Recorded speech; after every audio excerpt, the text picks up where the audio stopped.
On today's episode of Schedule Predictions, we have the Bears.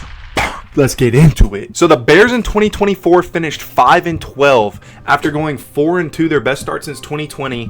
This team fell apart. What happened? Vegas has them winning 8.5 games this season. Let's see if they can meet that win total. The Bears made some absolute splashes this offseason. They took on Ben Johnson as their new head coach. Absolutely love the signing. Offensive-minded guy. He knows what it's like to turn a team around, just like how he did the Lions. I think he's going to be able to come into Chicago, help Caleb Williams develop as a quarterback, and I see this team going places. So the most obvious issue last year was protection for Caleb Williams. He was sacked 68 times last year. He was just a few sacks short of breaking David Carr's record set back in 2002. I mean, that's a record that stood for over 20 years, and this guy came in as a rookie and almost got sacked more than him. It's just nuts. So I think the two main things the Bears have to focus on this season is protecting Caleb Williams and reestablishing that run game. The Bears have already made some moves to beef up that offensive line.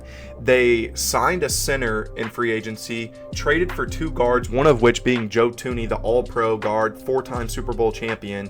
And they also drafted two tackles. So that's 5 new offensive linemen they've brought in. They've spent a bag on them this offseason. In addition to that, I think the Bears actually had one of the most slept-on drafts in the NFL this year. They got Colston Loveland at pick 10. I think he could come straight out of the draft and be one of the best tight ends in the league, similar to what Brock Bowers did last season. They also drafted Luther Burden in the second round. This guy could have gone in the first round. He was probably in that second tier of wide receivers coming out of the draft this year. And then they also got Shamar Turner, defensive tackle out of A&M. I love the guy, so I really think that's a good pickup for Chicago. So with the addition of Luther Burden, Caleb Williams now has DJ Moore, Rome Odunze, Luther Burden, Colston Loveland, and Cole Kmet. I believe both of those tight ends form one of the best duos in the league. I think having two great tight ends are going to tremendously help Caleb Williams because he needs to get the ball out faster. When he has 5 legitimate threats on the field at the same time, I won't see this guy having the same woes as he had last year. They also have DeAndre Swift, who isn't half bad himself either. I really like him. So after getting all that out of the way, let's go ahead and jump into the schedule prediction.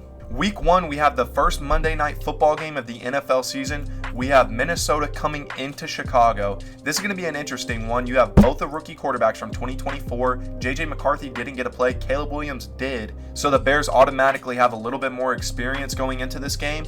I'm down on the Vikings this year. They're going to be a team where I see having some serious regression. I don't see them being as big of a powerhouse as they were last season. So I'm just going to go with the Bears on the first Monday night football game of the year. We're going to go with the W here. And then week 2, we have divisional game. This is at Detroit. Detroit, I see repeating their success from the previous seasons.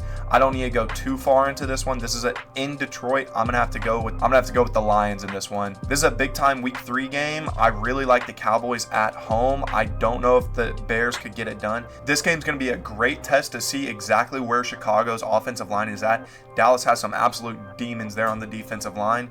I'm going to have to pick the Cowboys in this week 3 matchup. I do see the Bears rebounding here in week 4 on the road in Las Vegas. I think their offense might be a little bit too much to handle for Vegas on this day. I'm going with the Bears here in week 4. So the Bears are one of the only teams with a week 4 bye. That's really early in the season, but they could really use it going into this Washington Monday night football game.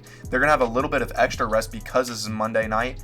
Last year, the Bears actually kept it pretty close with Washington. They are going to have to travel on the road, however. I personally think Washington's going to pull this one off, but I would not be surprised to see the Bears win this one. With that being said, we're going to go ahead and give them an L in this to drop to 2-3 at the beginning of the season. All right, and now we find ourselves at week 7. This is a home game for the Bears against the Saints. I've talked about it before. I think the Saints are going to be garbage this year. I'm giving this one to the Bears. Then we have 2 really tough road games. These are both AFC opponents. This is the middle of the season. You want to see the Bears pick up at least one of these 2. However, I feel both of these teams are just a little too good. I like both of their veteran quarterbacks. The Ravens today just signed Jair Alexander. The Ravens are going to be absolutely nuts this year. I definitely see the Bears losing this one, and I would also have to give them a loss here to Cincy. Thankfully, their schedule simmers down a little bit after those 2 road games. They have the Giants at home. I have them winning this one, and I have them sweeping Minnesota this year. I have them winning the road game here in week 11. And now this week 12 matchup's pretty tricky here against Pittsburgh because you know who's coming back into town. Mr. Discount Double Check Ayahuasca Head is riding into Chicago, the team he's owned for 20 years. Mr. I Own You. Will he be able to repeat history? Y'all might not know me, but I'm a huge Aaron Rodgers hater, so it pains me to say this, but I do see Pittsburgh winning this game against Chicago. I'm going to have to go Pittsburgh here. For some reason, I just think this is a game where TJ Watt goes crazy, gets 2-3 sacks, strip fumble, everything just goes out the window. I can just see it right now. Aaron Rodgers makes highlights because he beats the Bears again. I can already see the headlines now. Aaron Rodgers goes out and beats the Bears for the 1,000th time. Big deal. We're giving the Pittsburgh Steelers a win here. And then just a straight brutal game here. This is on the road in Philadelphia, followed by a road game at Green Bay. I don't think the Bears have what it takes to win both of those games, although I could see them coming off that Pittsburgh loss with a sour taste in their mouth and possibly keeping it tight with Philadelphia. I think Philly's just too dang good. I'm going to have to give them the win here, as well as Green Bay. So now this is the point of the year where the Bears are 5-8. They're a little bit outside the playoff picture here, so they got to do something. This is where I see it starting to get crazy. This is where you start to see Ben Johnson's expertise at head coach, Caleb Williams' development coming off his rookie year into his second year, and I think we see a little bit of magic happen in these last 4 weeks of the season. So we have a home game versus Cleveland. I see the Bears winning this one, and they follow it up with the home divisional game against Green Bay. This is a game that the Bears have to win if they want to make playoffs. I'll say it right now, I think they can get it done and rip off a second consecutive win here going into San Francisco in week 17. So this San Francisco game is tricky. San Francisco sacked Caleb Williams 7 times last year, absolutely mauled him. Will that new offensive line be able to step up? If San Francisco has returned to 2021-2022 49er form, then I see them probably stomping the Bears here. But because I'm not too high on the 49ers now, and I do think the Bears are going to be playing really tough football here later in the season, trying to get that playoff spot, I'm going to have to go ahead and give the Bears a win on this Sunday Night Football primetime matchup. It has all come down to this. Week 18, home against the Lions. The Bears are sitting at 8-8, their best season in a few years. This is serious playoff implications. Now, I want to start off by saying, if the Lions have already secured a top 2 seed, already won the division, and they have nothing to play for in this, I'm giving the Bears a win.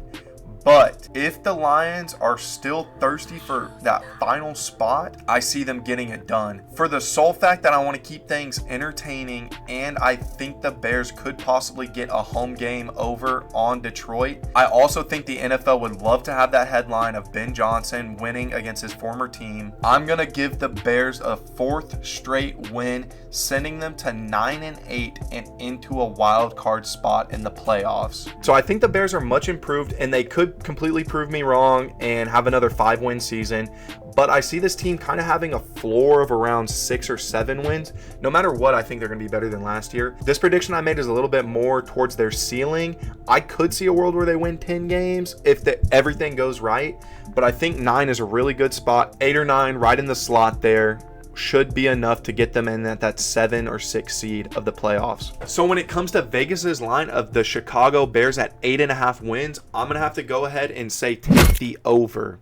Although this isn't one of my most confident picks that I would put my own money on, I do like the over here. I just think the Bears have made some serious improvements. Bringing in Ben Johnson's huge. I keep saying those two things are going to help them. That offensive line and Ben Johnson's offensive mind should be enough to where we start seeing the Bears climb over that hump that they've been trying so hard to get to the past few years. So that's going to do it for my 2025 Chicago Bears prediction. Please go ahead and drop a like and subscribe on this video, and we'll go ahead and see you in the next one. Thanks.